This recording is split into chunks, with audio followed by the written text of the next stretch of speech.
Bismillahirrahmanirrahim. Assalamualaikum warahmatullahi wabarakatuh. Bismillah, alhamdulillah, wassalatu wassalamu ala rasulillah, la nabiyya wa la rasula ba'dah.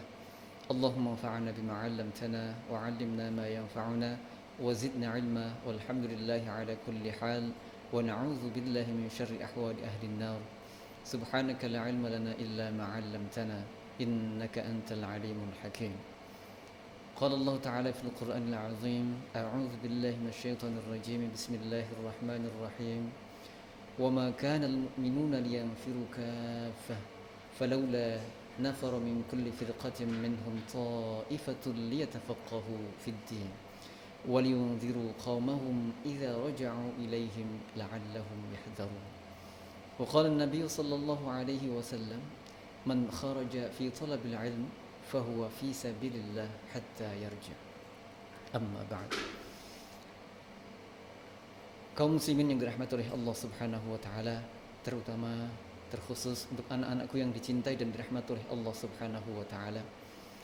Alhamdulillahirabbil alamin, puji syukur kehadirat Allah Subhanahu wa taala yang senantiasa melindungi kita, yang senantiasa memberikan kita keberkahan demi keberkahan. Dan alhamdulillah, kita semuanya oleh Allah masih ditetapkan dalam keadaan iman dan takwa.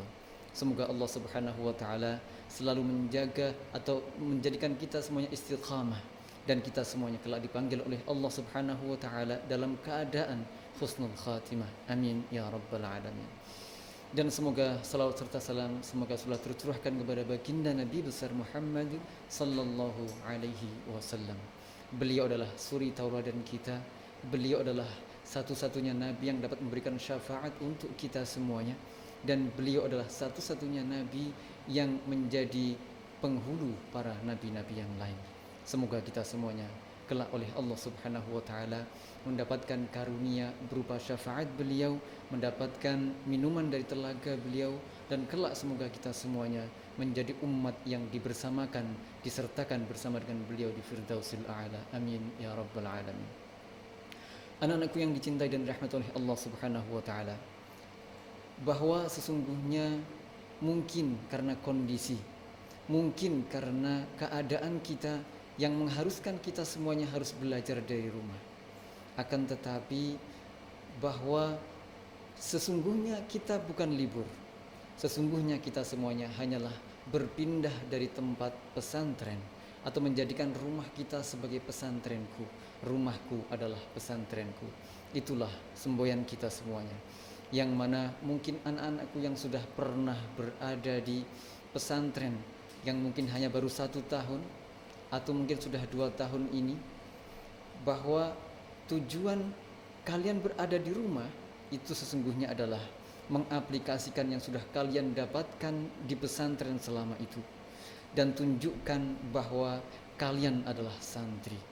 Dan sering saya sampaikan bahwa mari kita selalu bangga menjadi seorang santri, dan kita jadikan diri kita, apapun background kita, apapun latar belakang kita, bahwa kita adalah santri. Sekali santri tetap santri, bahwa hari ini santri sampai kapanpun kita atau aku adalah santri. Itu yang harus menjadi semboyan kita. Dan kenapa kita harus bangga menjadi seorang santri, dan kenapa kita harus semangat dalam menuntut ilmu di pesantren? Sekali lagi, mungkin karena anak-anakku yang sudah terlalu lama berada di rumah, belajar dari rumah, setiap hari hanya daring dan daring. Maka pada kesempatan kali ini yang ingin kami sampaikan di sini untuk kita semuanya, sebagai pengingat kita untuk meningkatkan kembali semangat belajar kita, meningkatkan niat atau cita-cita kita dari awal, bahwa aku ingin mondok, aku ingin ke pesantren.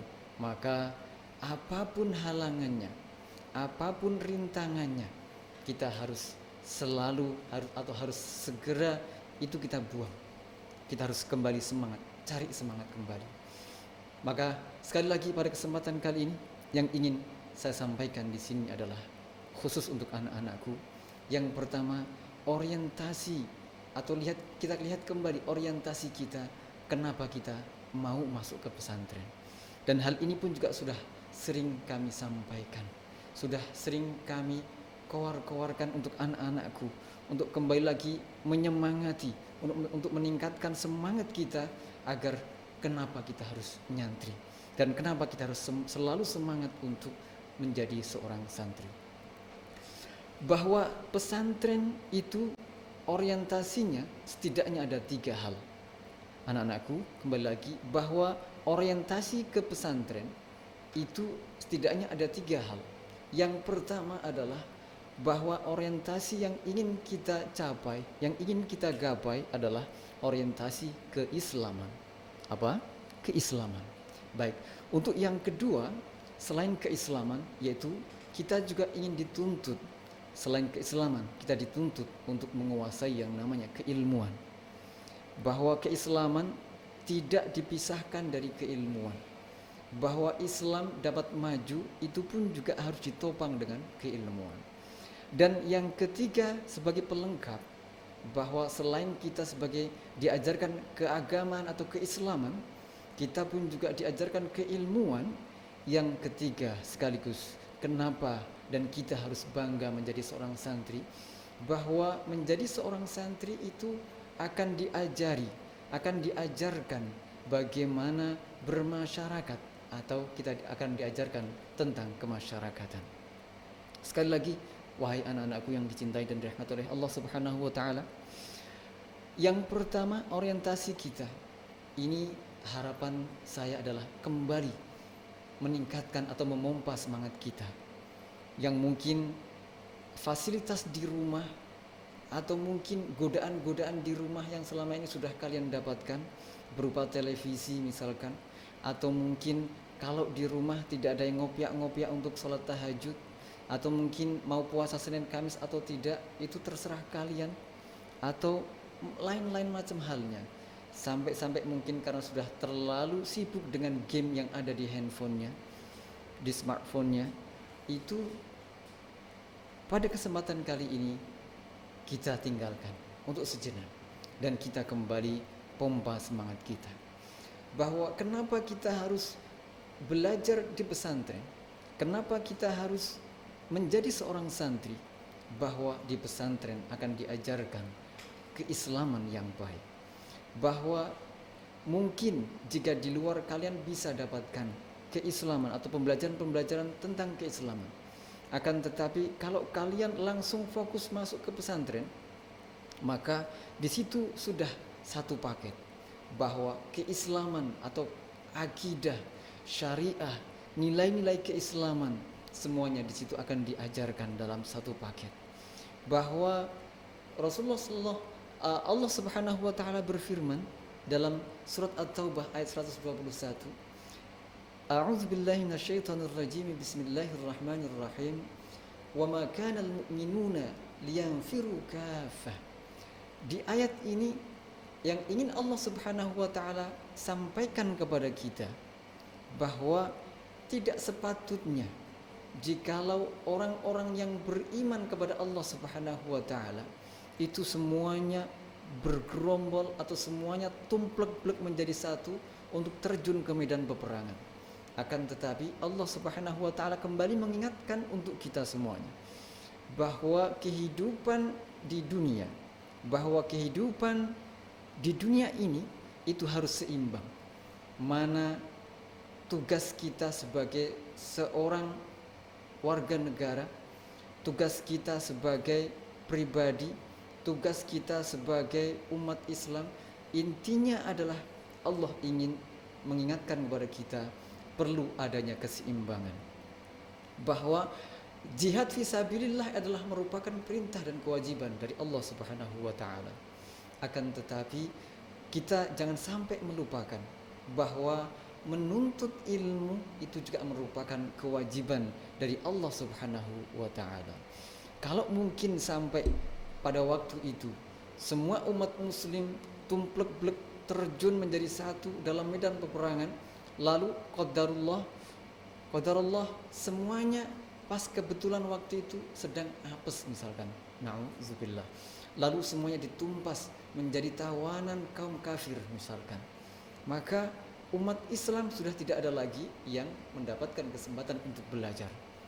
Maka sekali lagi kami ingatkan di sini anak-anakku bahwa ternyata menuntut ilmu adalah juga merupakan jihad fi sabilillah. Jangan kita lupakan. Sebagaimana sabda Rasulullah sallallahu alaihi wasallam, "Man kharaja fi talabil ilm fahuwa fi sabilillah."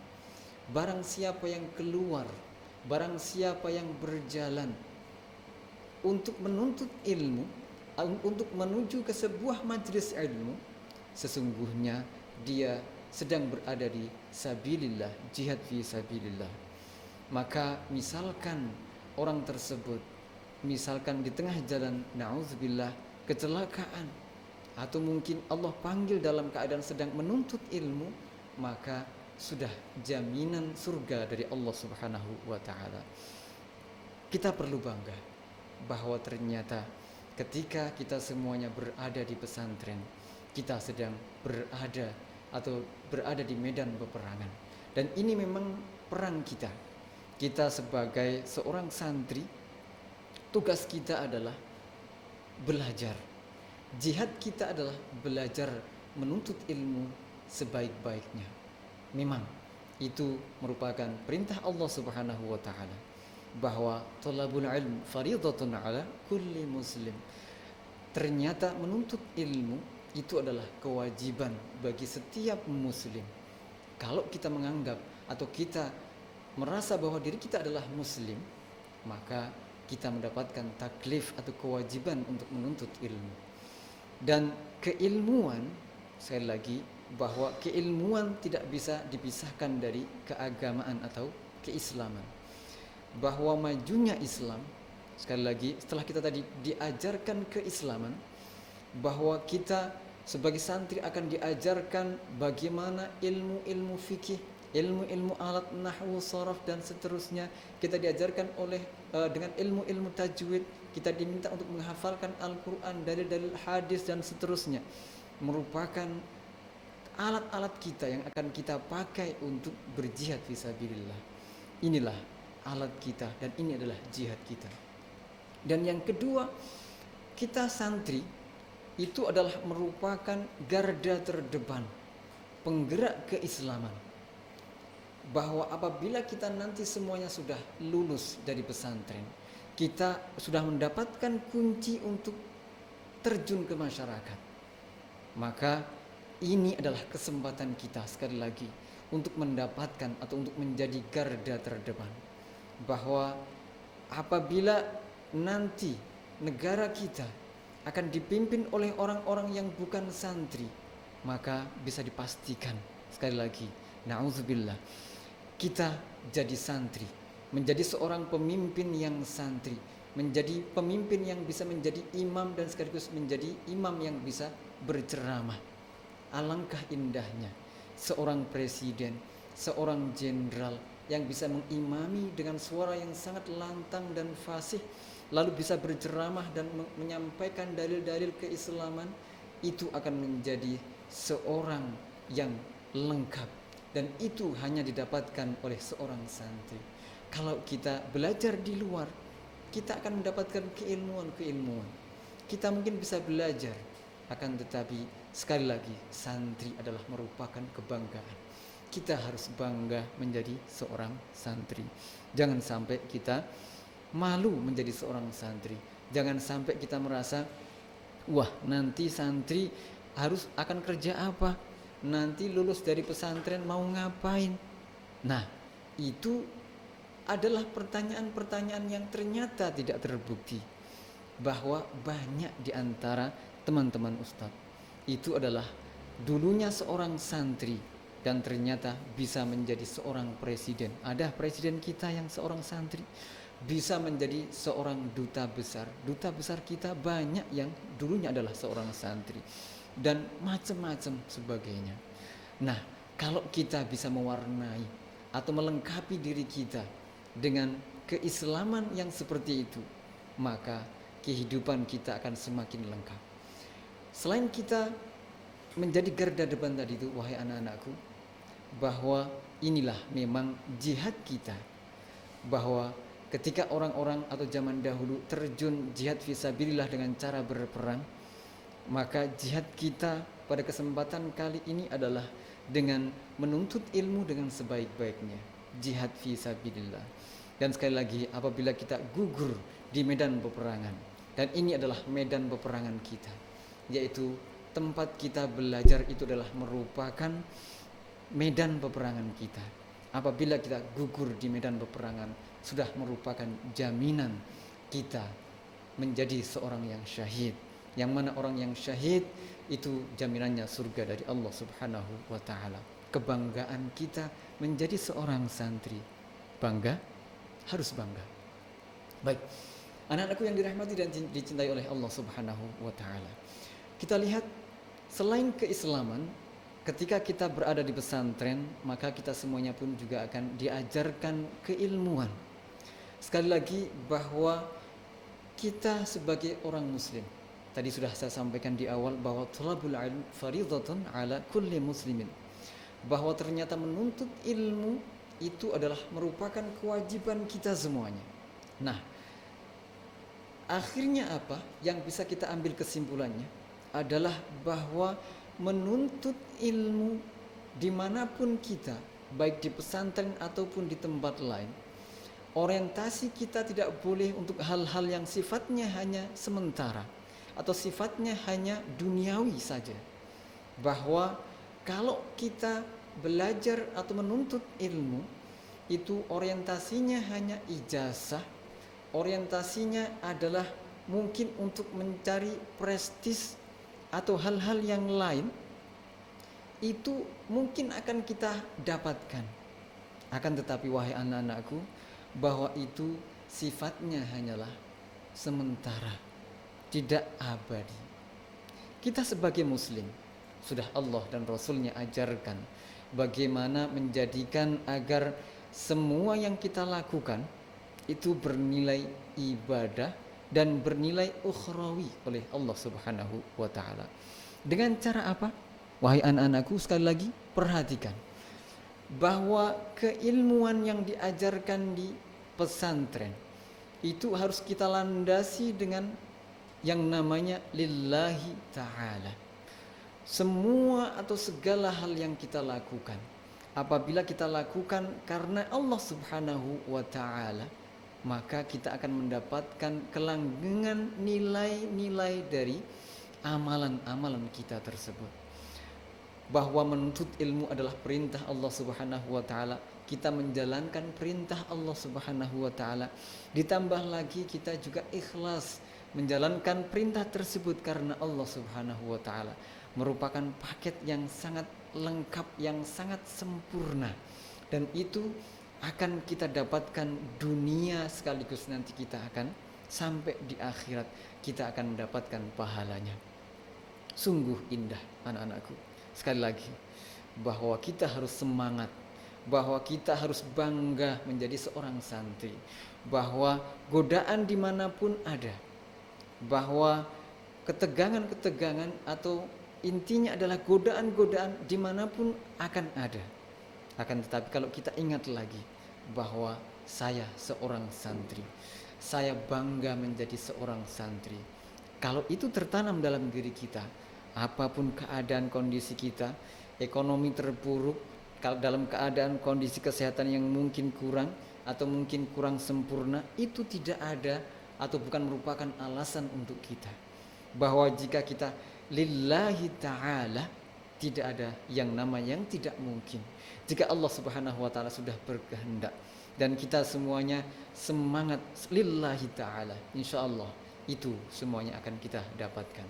Dan yang kedua, bahwa sekali lagi keilmuan di dalam Islam itu tidak ada yang namanya dikotomi. Maksudnya apa? Bahwa di dalam Islam ketika kita mempelajari ilmu-ilmu yang berhubungan dengan sifatnya duniawi, kita mempelajari matematika misalkan, ternyata bahwa matematika yang kita pelajari, anak-anakku lihat, kalian bisa mengetahui jumlah berapa plus berapa, atau mungkin matematika yang kita pelajari itu keilmuan yang kita dapatkan tadi itu sangat erat hubungannya dengan keislaman. Bahwa itu yang kita pelajari, walaupun sifatnya adalah seperti halnya umum, akan tetapi matematika erat hubungannya dengan keilmuan keislaman. Misalkan kita sholat berapa rakaat, zuhur, asar, maghrib, dan seterusnya. Lalu pembagian waris misalkan, itu adalah ilmu matematika.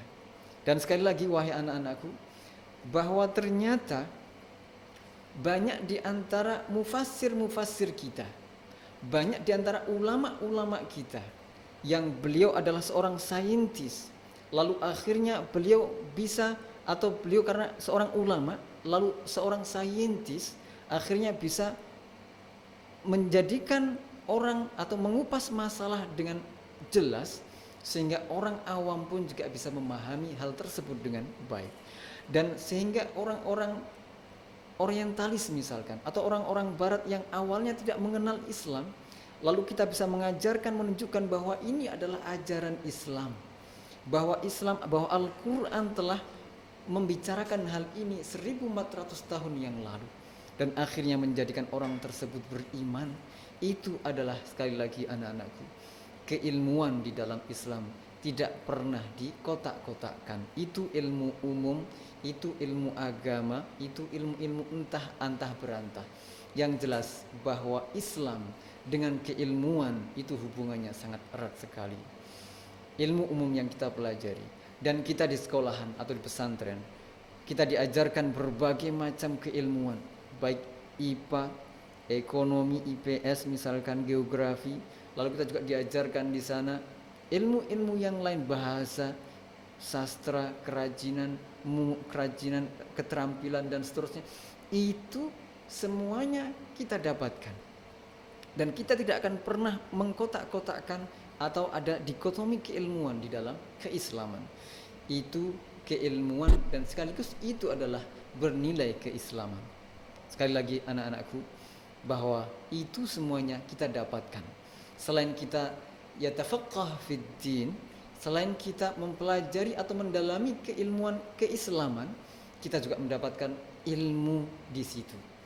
Nah, kalau misalkan kita ditanya bahwa di pesantren berapa prosentase keilmuan atau berapa prosentase ilmu agama yang kalian pelajari, atau berapa persen ilmu umum yang kalian pelajari, maka di sini anak-anakku, kami sampaikan bahwa kita di sini 100% mempelajari ilmu keislaman, dan juga 100% ilmu umum. Kita tidak mengkotak-kotakkan. Nanti kalau sampai kita kotak-kotakkan, takutnya lama-lama menjadi teh kotak. Maka sekali lagi, keilmuan baik yang sifatnya umum atau sifatnya keagamaan, sejatinya adalah satu, yaitu merupakan ilmunya Allah Subhanahu wa ta'ala. Bahwa mufassir kita banyak di antara mereka yang saintis, sehingga beliau bisa menjabarkan ayat-ayat Al-Quran dengan ayat-ayat kauniyah, dengan ayat-ayat yang tampak oleh mata, sehingga orang-orang banyak yang beriman dari situ. Banyak orang-orang yang berangkat atau mengimani Allah Subhanahu wa ta'ala dari dakwahnya para saintis. Lalu tabib atau dokter juga banyak yang menjadi seorang mufassir, sehingga semua ilmu ini saling mendukung dan saling menjelaskan satu sama lain.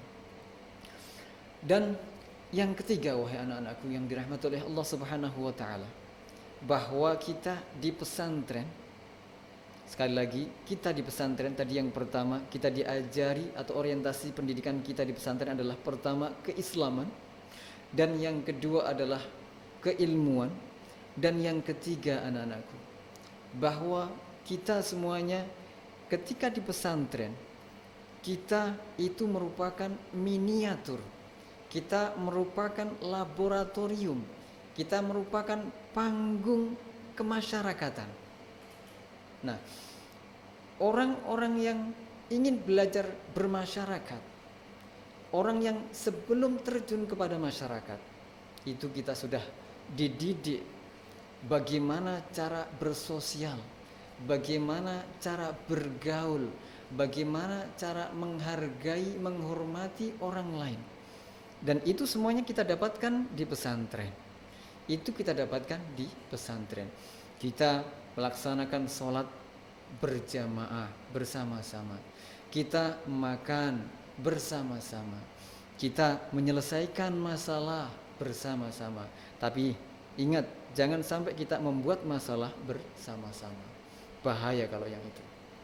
Yang jelas kita dididik di sana, belajar bersama, secara berkelompok, menyelesaikan masalah secara bersama, melakukan sesuatu secara bergotong royong. Bagaimana kita tinggal satu asrama, satu ruangan, semuanya dilakukan secara bersama-sama. Dan ini kita dapatkan di mana? Di pesantren. Sungguh lengkap kehidupan kita di pesantren. Dan sekali lagi wahai anak-anakku, keuntungan kita berada di asrama, kemasyarakatan itu sudah kita dapatkan dari semenjak awal. Apalagi kita umur atau usia kita masih SMP, masih sangat dini. Dan itu sudah kita dapatkan dari semenjak dini, sehingga ketika nanti misalkan kita sudah dewasa lalu kita terjun kepada masyarakat, kita sudah paham bagaimana orang-orang Batak bersikap, bagaimana orang-orang Jawa bersikap, bagaimana orang-orang Sulawesi misalkan dengan kepribadian, dengan latar belakang mereka, kita semuanya sudah tahu dari awal. Karena kita sudah dihadapkan permasalahan-permasalahan seperti ini di awal. Bahwa mungkin ada clash antara satu santri dengan yang lain, lalu belajar bagaimana menyelesaikan permasalahan dengan tidak harus secara frontal gitu kan, dengan cara yang damai. Lalu itu sudah kita dapatkan dari semenjak kecil, dan itu adalah kita dapatkan di pesantren atau di asrama. Sekali lagi anak-anakku, bahwa saya bangga menjadi seorang santri, bahwa saya akan selalu menjadi seorang santri, dan saya akan menjadi santri kapanpun dimanapun. Itu yang harus kita selalu jadikan moto di dalam diri kita, bahwa santri adalah yang terbaik, bahwa mari kita menjadi santri yang baik, menjadi santri yang bijak, menjadi santri yang menjunjung tinggi nilai-nilai kesantrian. Dan yang kedua wahai anak-anakku yang dicintai oleh Allah Subhanahu wa taala, bahwa kemasyarakatan tadi, bahwa kita sedang dicetak menjadi seorang warga negara yang baik. Tidak ada yang namanya pesantren mengajarkan sesuatu atau mengajarkan hal-hal yang sifatnya adalah melawan negara. Bahwa yang ada, pesantren pun juga akan mengajarkan tentang nilai-nilai moralitas, nilai-nilai nasionalis. Kita diajarkan, ada pelajaran PKN, kewarganegaraan, diajarkan di pesantren. Bahwa kita sedang dicetak, kita sedang digodok untuk menjadi seorang warga negara yang baik. Dan selain itu wahai anak-anakku, bahwa kita semuanya sedang dipersiapkan untuk menjadi generasi yang liyunziru qaumahum idza raja'u. Maksudnya apa? Bahwa kita setelah digodok di pesantren, dipersiapkan untuk menjadi generasi yang liyunziru, untuk menjadi seorang yang bisa membawa atau mengajak kaum-kaumnya, mengajak masyarakatnya kepada kebaikan. Itulah kita seorang santri. Bahwa keislaman kita sudah dapatkan, bahwa keilmuan juga sudah kita dapatkan, ilmu tentang kemasyarakatan juga sudah kita dapatkan, maka diri kita akan menjadi pribadi yang super, akan menjadi pribadi yang lengkap sesuai dengan harapan Allah dan Rasulnya. Bahwa sekali lagi wahai anak-anakku, kita diuntungkan dengan posisi kita berada di pesantren. Teman kita banyak dari berbagai latar belakang, dari berbagai suku, dari berbagai negara. Kalau ini sudah kita dapatkan dari semenjak kecil, maka kita tidak akan pernah menjadi orang yang kaget, orang yang gampang terpukau bahwa itu sudah pernah kami dapatkan. Kalau sampai kita menjadi seorang santri yang gelagapan, menjadi seorang santri yang kagetan, gitu kan? Ada hal yang seperti hal yang baru, lihat kok begitu ya, gitu kan? Nah, kita sekarang ini sedang dipersiapkan untuk menjadi seorang generasi yang baik, yang mapan dari segi apapun. Di sini kita pun juga akan diajarkan bagaimana cara untuk menjadi seorang yang mapan di masyarakat. Maka kita akan diajarkan cara berwirausaha, berwira swasta. Bagaimana kita bisa mandiri dari hal perekonomian. Itu akan kita dapatkan yang namanya di pesantren. Sekali lagi, kita jangan sampai menjadi generasi yang kaget. Misalkan kita sedang berada di luar, kita sudah selesai dari pondok, lalu kita berjamaah berjamaah di satu masjid, lalu di sana imamnya misalkan dengan membaca jahar Bismillahirrahmanirrahim. Kok baca bismillah ya? Kok bismillahnya jahar ya? Wah, ini bid'ah ini misalkan. Kita jangan sampai menjadi generasi yang kagetan seperti ini, mudah membid'ahkan orang lain. Ini jangan sampai kita alami. Bahwa ini kita juga dapatkan dari pesantren. Kita diajarkan yang namanya fikih muqarin. Kita akan diajarkan mazhab-mazhab di pesantren. Sehingga dimanapun kita berada, kita akan mudah menyesuaikan diri dengan lingkungan di mana kita berada. Misalkan kita sedang sholat subuh di masjid umum, lalu ternyata imamnya pakai kunut. Kita sedang bermakmum di belakangnya. Kok imamnya pakai makmum, lalu kalian membatalkan sholat, terus sholat sendiri karena imamnya pakai kunut misalkan. Itu tidak akan pernah terjadi yang namanya santri. Sekali lagi, wahai anak-anakku, bahwa kesempurnaan hanyalah milik Allah Subhanahu wa taala. Akan tetapi Allah Subhanahu wa taala menginginkan kita semuanya untuk menjadi pribadi yang sempurna, pribadi yang soleh dan sekaligus menjadi yang musleh, soleh dan sekaligus mengajak orang lain untuk menjadi yang soleh. Demikian anak-anak yang dapat kami sampaikan. Kurang lebihnya mohon maaf. Wa akhiru da'wan alhamdulillahirabbil alamin. Wassalamualaikum warahmatullahi wabarakatuh.